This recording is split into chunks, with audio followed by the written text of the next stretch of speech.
არზრუმის მხარე, შენქაიას რაიონი, სოფელი ბანა. გეზის სწორედ იქით ავიხეთ, სადაც სამხრეთ საქართველოს კიდევ ერთი დიდებულება გველოდება. გულის ძარღვები სისხლისგან მეწურება. არც კი მესმის რას საუბრობენ ჩემს უკან ჩემი თანამგზავრები. ჩემი ფიქრები ახლა განწირულ ნაწამებ დიდებულებასთან შესახვედრად იმზადება.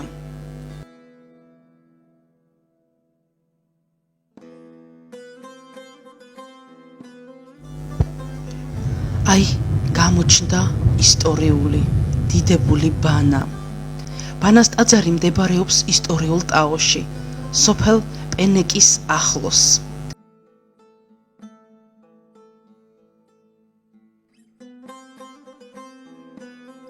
ჩემს უკან შემოძვირფასო მეგობრებო, დიდებული ბანა. მიხედავთ, ხაფეხით უნდა ავიდეთ იქამდე და მოვილოცოთ. უფალი შეეწიოს საქრისტიანოს, შემოძვირფასო ადამიანებო. ბანა არის ყველაზე ძველი ტაოში, სამხრეთ საქართველოში, ასე რომ ვთქვათ, მონასტერი, რომელიც მე-7 საუკუნეში აშენდა. მაშინ ბაგრატ მეოთხემ, საქართველოს მეფემ, აქ ჯვარიც კი დაიწერა ბიზანტიის მმართველის დაზე, მშვენიერ ელენეზე. და ძალიან დიდი ისტორიული მნიშვნელობის ძეგლი გახლავთ ეს ტაოში. დიახ. იგი შუა საუკუნეების ერთ-ერთი ყველაზე ცნობილი ქართული ხუროთმოძღვრების ძეგლია, პოლიტიკური ადმინისტრაციული ცენტრიც, რომელიც ქართველ მეფეთა სამყოფელს წარმოადგენდა. სუმბატ დავითის ძის მიხედვით, ბანას ტაძარი ეპისკოპოს კვირიკე ბანელის ხელით ადარნასე მეორეს ბრძანებით აუშენებიათ. 888 წელს ადარნასე მეორე ბაგრატიონმა თავი გამოაცხადა ქართველთა მეფედ. ამ დროისთვის ბაგრატიონები ძალიან მომძლავრებული იყვნენ სამხრეთ საქართველოში.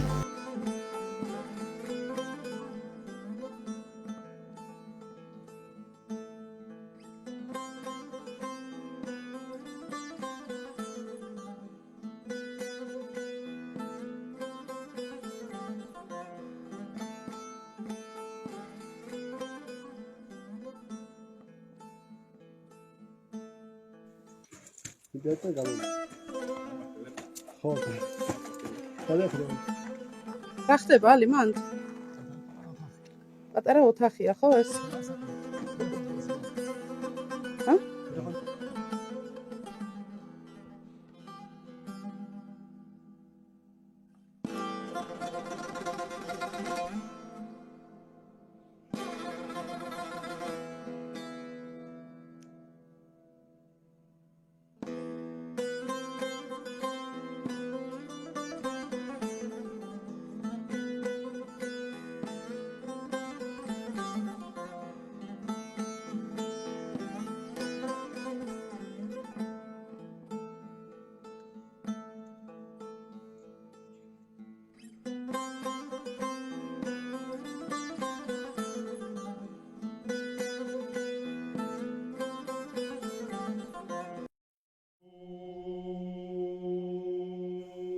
შეგეწიოთ ჩემო მეგობრებო, ვინც უყურებთ ახლა ამას, ყველას ჩემო ქრისტიანებო, უფლის მადლი გლოცავთ თითოეულს და უფალმა ჯვარი დაწეროს საქართველოს, ჩვენს ქვეყანას, თუ რამ დაკარგული გვაქვს, ისევ ჩვენთვის იყოს, ჩვენს მიწა-წყალს.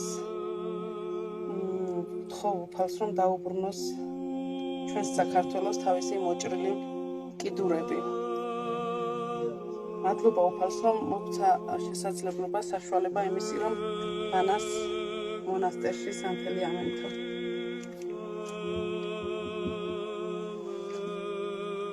აი, ავანთებთ სანთლებს, ჩემო ძვირფასო მეგობრებო, მათე შეგეწიოს უფლის მადლი და მადლი ბანას მონასტრისა.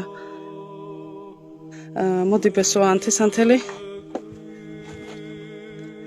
შეგეწიოს ჩემო ბიჭო.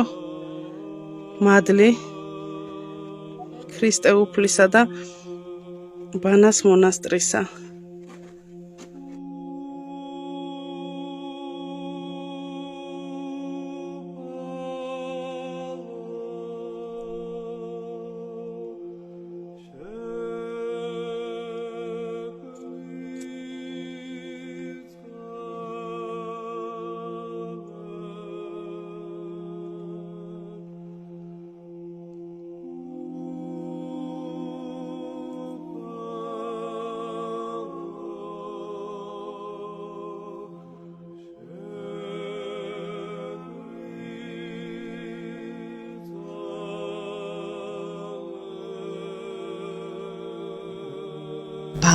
ბანაკი საკმაოდ დიდი ქალაქი იყო. ის ოლთის, ტაუს და გარშემო ტერიტორიების სტრატეგიული ცენტრი გახლდათ. ბანას ტაძრის გარშემო იდგა მღვდელმთავრის და სხვადასხვა დიდებულების, რაც მთავარია მეფის სასახლეები, სხვადასხვა სიმაგრე საფორტიფიკაციო ნაგებობები, უბრალო ადამიანების სახლებიც. აქვე იყო ბაზრები, სასტუმროები, გარშემო დიდი მინდვრებია, წელიწადის ყოველ დროში სხვადასხვაგვარად აფერადებული. ახლა მხოლოდ და მხოლოდ მინდვრები.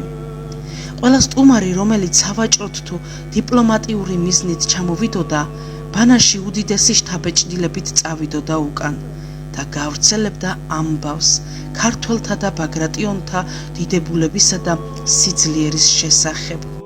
ძელი ჭეშმარიტის სახელზე ნაკურთხი ბანას ტაძარი იყო წრეში ჩახაზული ტეტრაკონქი 4 აფსიდიანი ნაგებობა. კუთხეებში 4 მასიური ბურჯით. ტაძარი სამსართულიანი იყო. მისი სიმაღლე 32 მეტრს აღწევდა. რუსეთ-თურქეთის ომის დროს თურქებმა ბანას ტაძარი საბრძოლო ციხედ გადააკეთეს. საომარი მოქმედებების შედეგად ტაძარი თითქმის მთლიანად დაინგრა.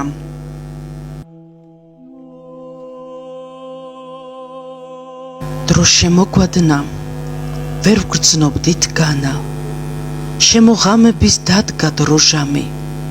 დიდებულებას ვეტრფოდით ბანას არც შინდა არსად გზა არ მეჩქარვის და მაგრამ მაინც შვიდობით ბანა.